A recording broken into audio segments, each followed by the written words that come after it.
Good morning, children. How are you? In the first class, we learned about nutrition.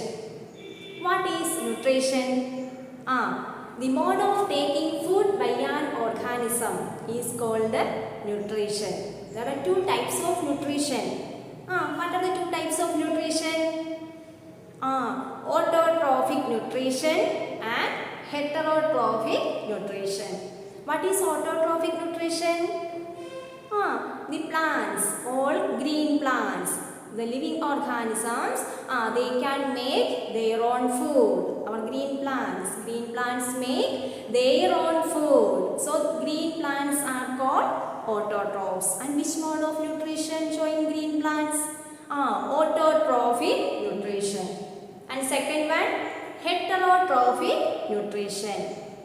The animals and humans, we take ready-made food from the plants. So, we are included in heterotrophs. Or which mode of nutrition? Heterotrophic nutrition. Then, there are some plants, they do not have chlorophyll. Some plants do not have chlorophyll. They cannot synthesize their food. How do they survive? Then from where do they derive nutrients? Do you know? Like animals and humans, they depend food produced by the other plants. Like animals and humans, they depend on the food producing by other plants. For example, cuscuta or amarbel. Cuscuta. Do you see cuscuta plant there? Cuscuta or amarbel? Amarbel or cuscuta? Moodilla thale. A yellow, wiry tubular structure tinning around the stems and branches of the trees. That plant will be cuscuta or amarbel. These plants do not have chlorophyll, so they cannot synthesize their food. They take ready-made food from the other plant on which it is climbing. Okay. So, cuscuta is called parasite. What is called cuscuta? Parasite. And the cuscuta on which it is climbs, that plant is called host. Okay. The cuscuta climbs on which plant, that plant is called host. So, cuscuta take ready-made food from that plant, that host plant. Okay, this is one type of nutrition, heterotrophic nutrition. Okay, then there are one group of plants, they trap and eat small insects. In lower class you learned, no? 4th or 5th class, some plants trap small insects and digest them. That plants are called insectivorous plants. What is called? Insectivorous plants. Then some plants, they trap and digest small insects. And they take food from that small insect. You derive digestive juice from that small insects. That plant is called insectivorous plants. Example, pitcher plant. Pitcher plant. Then next one, sundew plant. These are the examples of insectivorous plants. Pitcher plant, sundew plants. These are the examples of insectivorous plants. Okay. The next one, how you see, especially during the rainy season, some small fluffy patches on the spoiled food items like bread, pickles, then another some clothes, then leather. Do you see fluffy patches present on the surface of that spoiled items? Yes, that fluffy patches called fungi. What is called Fungi. A fungi is a small organism. Fungi is a small organism. And fungi, some fungi are very helpful to us. Some fungi are helpful to us. And some fungi are very dangerous, both plants and animals. Some fungi causes disease in plants, animals and humans. Some of the fungi, example, yeast. Yeast we use for making appam or cake.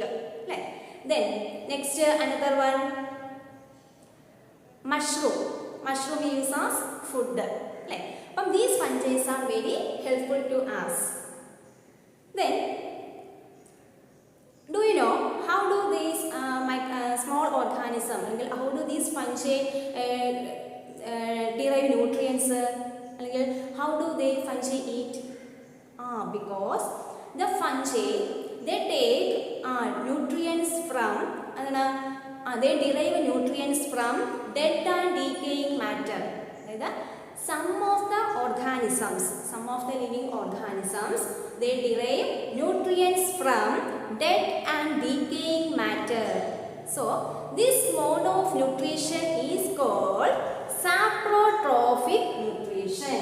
What is called the saprotrophic nutrition? Some of the organisms, they derive nutrients from dead and decaying matter. So, these organisms, which mode of nutrition? Saprotrophic nutrition. So, such organisms are called saprotrophs. What is called? Saprotrophs. Understood all of you? Saprotrophic nutrition. Some fungi like organism, they derive nutrients from dead and decaying matter. So, these organisms showing saprotrophic nutrition. So, such organisms are called saprotrophs. Okay. Then, some of the organisms live together and share both shelter and nutrients. Once more say, some of the organisms live together and share shelter and nutrients. And this is called, this relationship is called symbiotic relationship. What is called? Symbiotic relationship or symbiosis.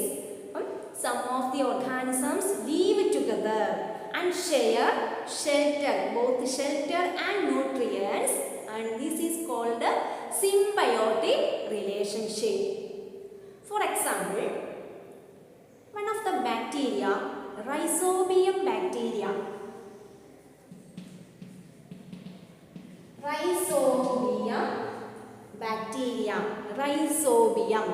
Rhizobium bacteria lives in the root nodules of the pea plant or gram plant. That means one leguminous plants. അതായത് പയറുവർഗ്ഗത്തിൽപ്പെട്ട ചെടികൾ. Okay, പയറുവർഗ്ഗത്തിൽപ്പെട്ട plants. അപ്പം Rhizobium bacteria, they live in the root nodules of the leguminous plants. Rhizobium bacteria do not have chlorophyll, so they cannot synthesize their food.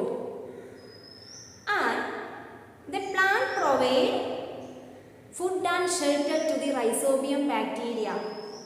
Okay, then Rhizobium bacteria provide nutrients to that plant. Okay, once more say, the organisms live together and share both the shelter and nutrients is called a symbiotic relationship. What is called a symbiotic relationship? Example, Rhizobium bacteria. Rhizobium bacteria lives in the root nodules of the leguminous plants or pea plant or gram plants. Okay, then Rhizobium bacteria, it absorbs atmospheric nitrogen and converts into nitrates. Okay, Rhizobium bacteria absorbs atmospheric nitrogen and convert into nitrates. need to provide to pea plants. Okay. Then in return, the plants provide shelter and food to the Rhizobium bacteria, because Rhizobium bacteria do not have chlorophyll. They cannot synthesize their food. Okay, so this is one example of symbiotic relationship. Understood? Symbiotic relationship. The organisms live together, share both the shelter and nutrients. Okay, example, Rhizobium bacteria and pea plant or leguminous plants. Okay. Then, how nutrients are replenished in the soil? Do you know? How you see farmers spreading fertilizers and manures in the field? How you see? Because our soil containing rich amount of nutrients, but continuous usage of crops of plants, it decreasing in the amount of nutrients in the soil. So the farmers adding manures and fertilizers in the soil, because manures and fertilizers contain rich amount of minerals like phosphorus, nitrogen, potassium, etc. These are very essential for healthy growth of the plants. Okay, what are the minerals? Nitrogen, phosphorus, urea, then potassium. These are the nutrients very essential for plants. Okay, farmers spreading manures and fertilizers in the field. So all plants need these minerals. These minerals are very essential for all the plants, for the better development and healthy growth of the plants. Okay, dear children, our first lesson is over. I conclude this lesson. First of all, we studied that nutrition. What is nutrition? The mode of taking food by an organism is called nutrition. There are two types of nutrition: autotrophic nutrition and heterotrophic nutrition. All green plants, which mode of nutrition showing? Autotrophic nutrition. All green plants are called autotrophs, and animals and humans are called heterotrophs. Then another some group of plants, they depend food for, or they take ready-made food from the other plant. That is parasite. Example, cuscuta or amarbel. There are some other plants, they eat small insects. These plants are called insectivorous plants. Some of the organisms live together and share both shelter and nutrients. This relationship is called symbiotic relationship. Example, Rhizobium bacteria and pea plant or leguminous plants. Then there are some group of organisms, they derive nutrients from dead and decaying matter. Example, fungi. And this mode of nutrition is called saprotrophic nutrition. So my dear children, everybody you should read the textbook carefully. If you have any doubt, you call me. Your notes will send through the WhatsApp. Okay, dear children, our first lesson is over. Everybody should read the textbook carefully. If you have any doubt, you call me. Stay home, stay safe. Thank you, children. Bye.